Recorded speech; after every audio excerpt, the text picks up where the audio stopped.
ವರದಕ್ಷಿಣೆ ಮುಂದಿನ ದಿನಗಳಲ್ಲಿ ಅವರು ದನ ಅವ್ರು ಏನೇನು ಸಹಾಯ ಮಾಡಬೇಕು ಅದು ಸ್ಪೆಷಲಿ ಉತ್ಪಾದಕ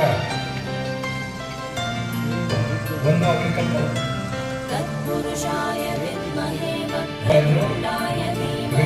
ಕಾಲೇಜು ಕಾನ್ಸ್ಟಿಟ್ಯೂಷನ್ ಅದನ್ನ ಬೇಬಿನ ಮೊಳಕೆ ಹಾಕ್ತೀನಿ ನಾನು ಅದಾಗಿ ಬೆಳೆಸ್ಬೇಕಾದವರು ನೀವು ಅದನ್ನು ಈ ಓಲ್ಡ್ ಸ್ಟೂಡೆಂಟ್ ಆಗಿ ನೀವು ಅದನ್ನ ಜವಾಬ್ದಾರಿ ತಗೊಳ್ಳಿ. ನಿಮ್ಮ ಕಾನ್ಫರೆನ್ಸಿನಲ್ಲಿ ಇಡೀ ಕರ್ನಾಟಕ ಫಸ್ಟ್ ಆಗಕ್ಕೆ ಬರ್ತಾರೆ. ಒಂದು ಎರಡನೇದೇನು ಅಂತಂದರೆ ನೋಡಿ, ನಾನು ಇಲ್ಲಿ ಕೆಲವು ಇನ್ಫ್ರಾಸ್ಟ್ರಕ್ಚರ್ ಕಮ್ಮಿನೇ.